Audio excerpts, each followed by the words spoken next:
Hello friends, मैं मोनिका, आपकी gardener दोस्त।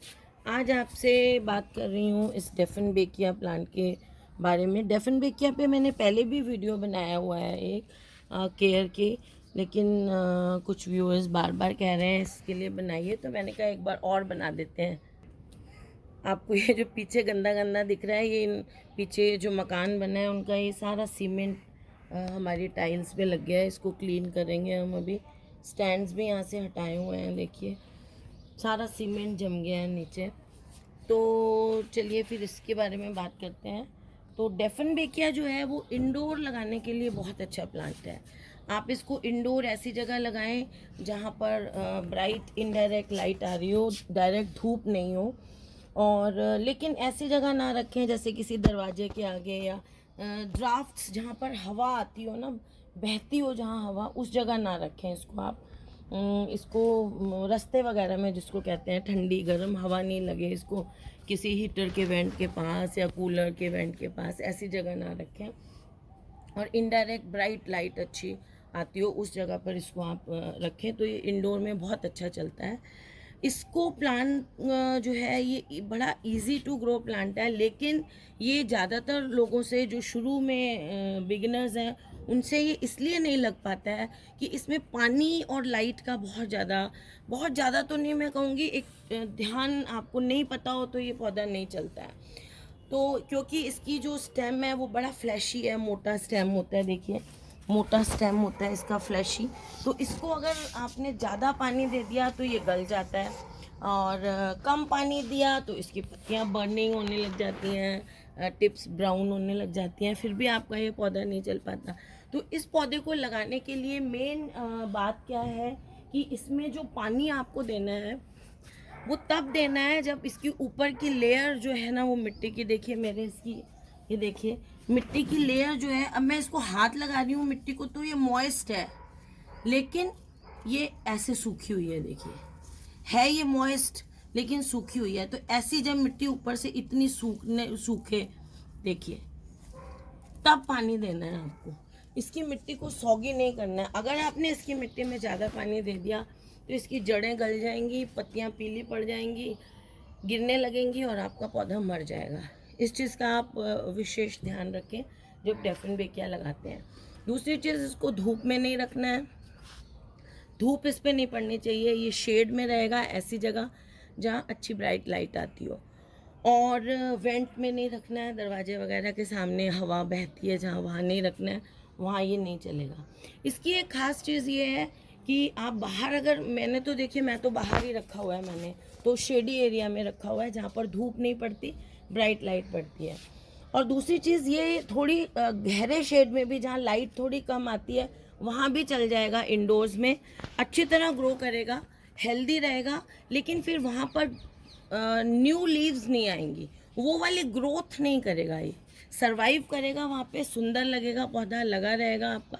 लेकिन ये देखिए, ये जैसे नई पत्तियाँ निकल रही हैं ना, ऐसे ये नई पत्तियाँ नहीं निकलेंगी। और वैसे भी हमें इंडोर्स में ज़्यादा नई पत्तियाँ हर वक्त आती रहे, पौधा बढ़ता रहे, तो ऐसा नहीं चाहिए होता है। तो इंडोर्स में जहाँ थोड़ी सी कम लाइट है वहाँ भी चलता है। और एक चीज़ है इसमें कि ये फ्लोरिसेंट लाइट में भी अच्छा ग्रो करता है। फ्लोरिसेंट लाइट जो होती है वो मतलब जो हमारी हर लाइट जो है वो फ्लोरिसेंट नहीं होती है।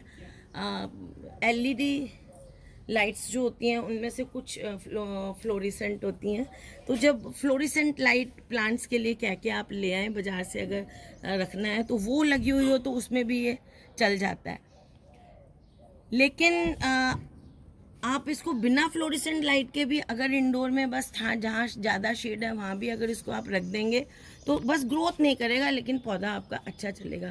तो ऐसा कोई ज़रूरी नहीं है कि आप इसके लिए फ्लोरिसेंट लाइट लाएँ या कुछ करें, आप इसको लगा सकते हैं आसानी से। तो अब जब हम बात करें कि पॉट में लगा रहे हैं तो कैसी मिट्टी में लगाएं, तो अच्छी सी वेरी वेल ड्रेन्ड सॉइल बनाएं। उसके लिए एक हिस्सा मिट्टी लें, एक हिस्सा खाद लें और एक हिस्सा रिवर सैंड लें, जो कि कंस्ट्रक्शन में काम आती है ना, सीमेंट के साथ मिलाते हैं, वो वाली सैंड मिला लें। एक दो मुट्ठी सरसों खली, नीम खली मिला लें, और एक चम्मच कोई सा भी फंजीसाइड पाउडर मिला लें। फंगस का डर रहता है इसकी जड़ों में, ज़रा सा भी आपने पानी ज़्यादा दिया तो फंगस से इसकी जड़ें गल जाती हैं। तो इस चीज़ का थोड़ा सा ड्रायर साइड पे रखिए।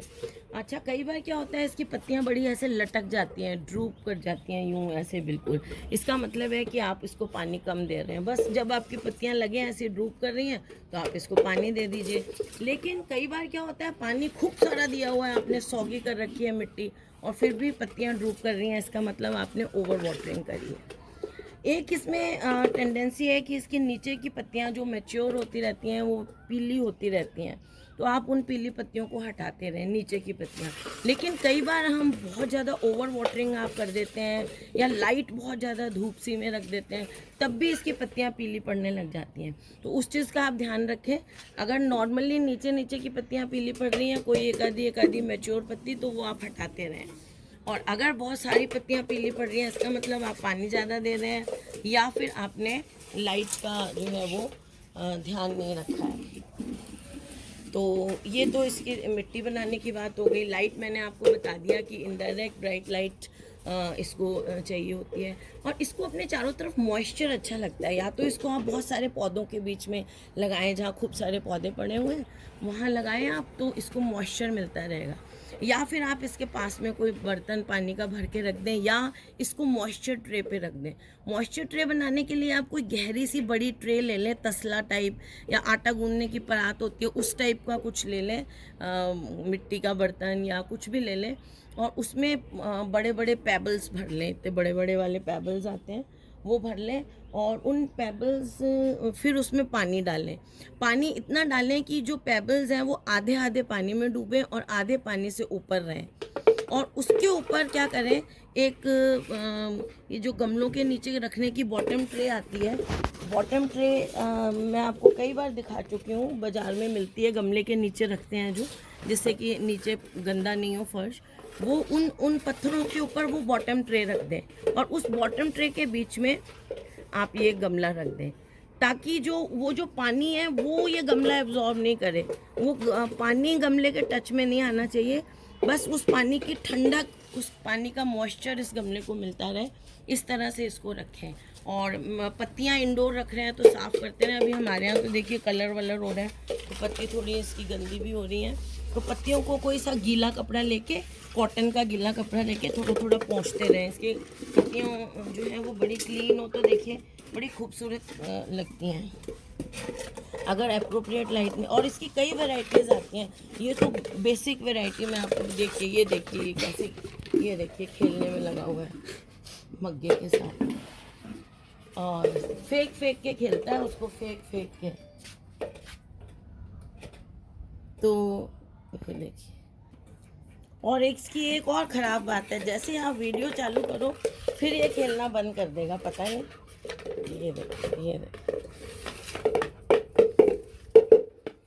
तो इसकी और भी बहुत वैरायटीज़ आती हैं। सभी वैरायटीज़ की केयर इसी तरह से है, जैसे इसकी केयर करनी है। मिस्टिंग करते रहें आप इसको, कभी कभी 1-2 दिन में एक बार मिस्टिंग करते रहें। इंडोर में रखा है तो, और बाहर रखा है तो हम नहला ही देते हैं पानी से 2-3 दिन में एक बार। और लेकिन वो जब नहलाना है वो सुबह के टाइम करना है, शाम को भी अर्ली इवनिंग कर दें, ताकि जब तक रात हो तब तक पानी जो है वो सूख जाए, बहुता पत्तों पर रुके नहीं। और फर्टिलाइज़र देखिए, इसमें इसका ग्रोइंग जो टाइम होता है नई पत्तियां वगैरह निकलने का, वो फरवरी से लेकर अक्टूबर नवंबर दिसंबर तक होता है। देखिए आपको ये दिख ही रहा है, नई पत्तियां आ रही हैं इसमें, ये इसका ग्रोथ का टाइम होता है। और विंटर्स में ये ग्रोथ नहीं करता है, तो हमें विंटर्स में इसको ज़्यादा खाद वाद नहीं देनी है। और फरवरी में फिर जैसे आपका ये 12 इंची का गमला है, तो फरवरी में आप उसमें अच्छी सी 300-400 ग्राम कोई वर्मी कंपोस्ट या सड़ी हुई गोबर की खाद दे दें, दोनों में से कोई एक, या दोनों का मिक्सचर भी दे सकते हैं, वो अच्छी सी दे दें। थोड़ा सा फंजीसाइड पाउडर भी डाल दें, आधा चम्मच, अगर 12 इंच का गमला है तो। उसके बाद जैसे इसका ग्रोथ टाइम आएगा तो वो खाद, स्लो रिलीज खाद इसको मिलती रहेगी। और जैसे अभी ग्रोइंग टाइम इसका चल रहा है, तो जैसे हमने वो खाद दे दी एक बार फरवरी में, तो फरवरी में देने के बाद 15-20 दिन आपको 20-25 दिन कोई खाद नहीं देनी है। उसके बाद हर 15 दिन में एक बार लिक्विड फर्टिलाइज़र इसको देते रहेंगे, गर्मी और फिर अक्टूबर नवंबर दिसंबर तक देते रहेंगे। नवंबर तक ही दें, हर 15 दिन में लिक्विड फर्टिलाइज़र। अगर तो गोबर वाला लिक्विड फर्टिलाइज़र है तो और भी अच्छा है। अगर केमिकल देना है तो NPK 19 को आप घोल लें उसमें 1 लीटर पानी में 1 चम्मच और उसको दे दें आप। तो वो क्योंकि इसको नाइट्रोजन वाली खाद चाहिए होती है। जितने भी पौधे जो हम पत्तों के लिए लगाते हैं उनको नाइट्रोजन वाली खाद देनी होती है, क्योंकि फोलियर ग्रोथ के लिए नाइट्रोजन काम आता है पौधों में।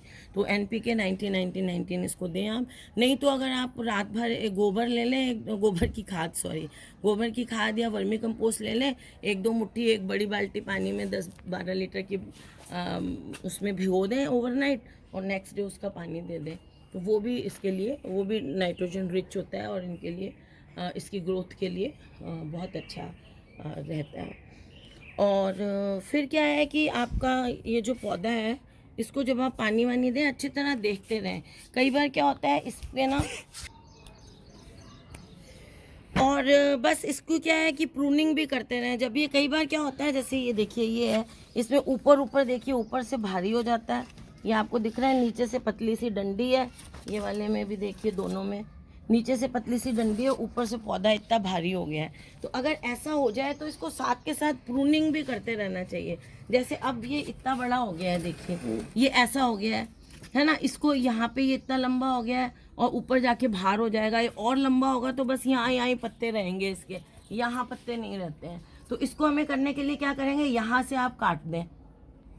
अभी जैसे बरसात शुरू होगी जुलाई में, यहाँ से काट दें। कई बार क्या होता है, हमारा एक पौधा लगा हुआ है गमले में और वो बिल्कुल ऐसा लंबी सी डंडी सी खड़ी है और ऊपर उसके 4-5-10 पत्ते हैं, तो वो अच्छा नहीं लगता है। ये देखिए, ये तो 2-3 है। ऐसा बहुत लंबा, अगर ये समझिए 4 फीट लंबा हो जाए तो ये गंदा लगेगा। तो इसको क्या करें, अगर ऐसा हो जाए तो ज़मीन से इतना छोड़ के काट दें। ये यहाँ काट दें और ये जो ऊपर का हिस्सा है इसको अलग लगा लें किसी गमले में। और नीचे वाले हिस्से में से फिर नए जो है वो निकल आएंगी। जैसे ये देखिए, ये तो ज़मीन से ही निकल रही है, लेकिन ये निकल इसमें से रहा है, यहाँ से निकल रहा है। देखिए ये इसमें से निकल रहा है। ये आपको तिरछा सा दिख रहा होगा, ये देखिए ये इसमें से ही निकल रहा है ये। तो ऐसे जब आप यहाँ से काट देंगे तो यहाँ से 4-5 और निकल आएंगे। तो उससे क्या होता है, आपका गमला बुशी बन जाएगा। और ऊपर के हिस्से को दूसरे गमले में लगा दीजिए तो एक और गमला तैयार हो जाएगा।